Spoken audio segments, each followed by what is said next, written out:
I just saw an episode of Memphis Wrestling where Buddy Landell and Bill Dundee attack Jeff Jarrett and try to take out Jerry Jarrett's good eye. This gets Eddie Marlin to bring back Jerry Lawler. This might be my favorite TV wrestling show ever. Anyway, my question is, what is Jim's favorite show of Memphis Wrestling?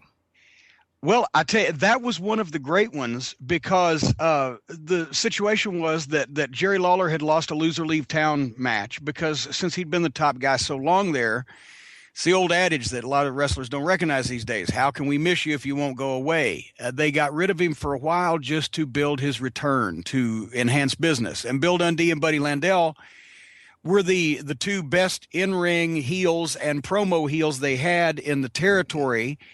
And they wanted to do a hot angle. So Jeff Jarrett had been a referee and everybody knew was Jerry Jarrett's, 16, 17-year-old son at that point. And everybody knew Jerry Jarrett was the promoter and had been, but had also been a star wrestler, 15 years before that.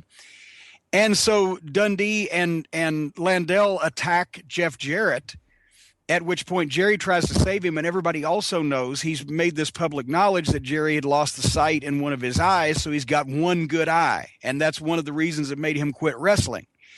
And then years later, here are these two heels, and they try to take out his good eye, right?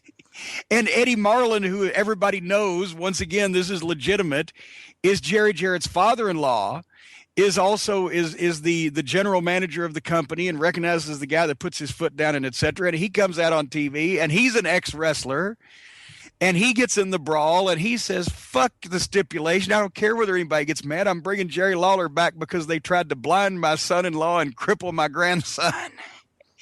And they did incredible business off of that. At the time, it would have been an automatic sellout a few years before that. But in what this was, 86, 87, they still, I believe, put 9,000 or 10,000 people in the Mid-South Coliseum to see that.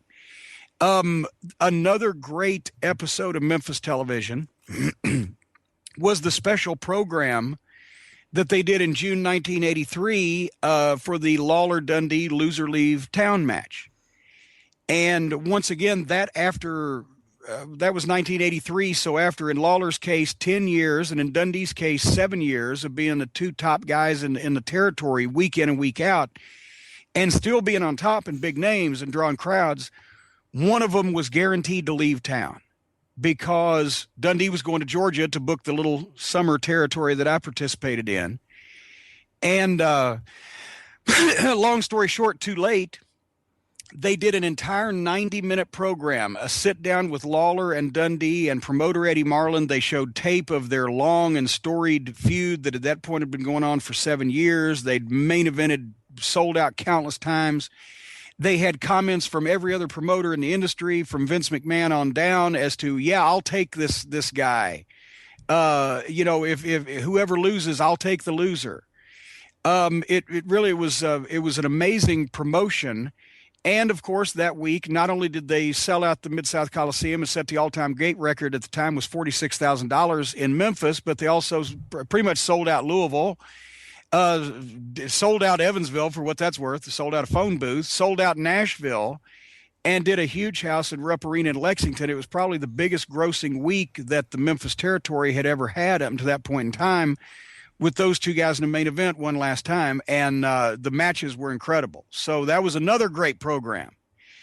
And of course, who can forget Jerry Jarrett's favorite angle when in 1976, Jerry Lawler had hired Plowboy Frazier, big old Uncle Elmer from the WWF, 7 feet, 450 pounds, to be his muscle. The poor old hillbilly from Mississippi, right, was his muscle and his enforcer. And he was paying Frazier in diamond rings and hamburger steaks and all the finest clothes.